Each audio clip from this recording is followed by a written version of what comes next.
단계적 일상 회복의 방안 가운데 하나로 도입되는 백신 패스 제도를 놓고 백신을 맞지 않은 사람들의 혼란과 불만이 커지고 있습니다. 접종하지 않은 사람들이 겪게 될 불편이 너무 크고 또 불가피한 이유로 접종을 하지 못한 사람들에 대한 차별이다라는 지적도 나오고 있습니다.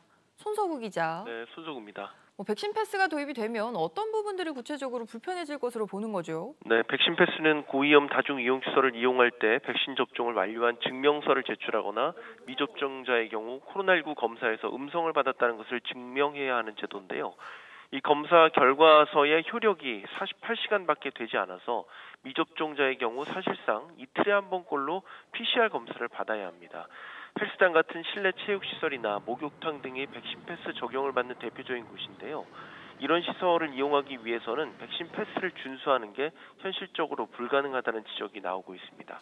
특히 헬스장의 경우 젊은 층이 많이 이용하는데 20대에서 40대 연령대는 백신 접종을 늦게 시작해서 접종률이 70% 수준이기 때문에 백신 패스가 도입되면 오히려 지금보다 일상생활이 불편해질 것이라는 우려가 커지고 있습니다. 기저질환이 있거나 개인적인 사정으로 접종을 하지 못하는 사람들도 있는데 이대로 백신 패스제가 도입되면 이는 미접종자에 대한 차별이라는 지적도 잇따르고 있습니다. 일견 타당해 보이는데 정부도 백신 패스 부작용을 좀 줄일 방안을 고심하고 있죠. 정부 역시 백신 패스 도입에 따른 부작용을 최소화하기 위한 방안을 고심 중인데요.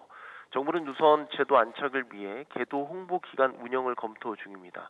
아울러 기저질환 등 건강상의 이유로 접종을 받지 못한 경우 예외를 적용하는 방안도 검토하고 있습니다.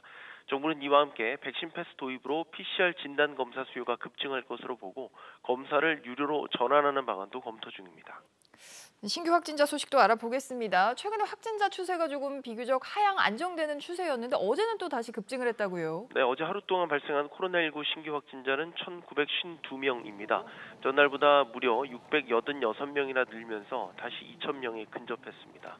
주중반이 되면 확진자가 다시 늘어나는 패턴이 반복된 데다 단계적 일상 회복 시행을 앞두고 방역에 대한 경각심이 낮아진 것도 영향을 미쳤다고 방역당국은 분석했습니다. SBS 비즈 손석우입니다.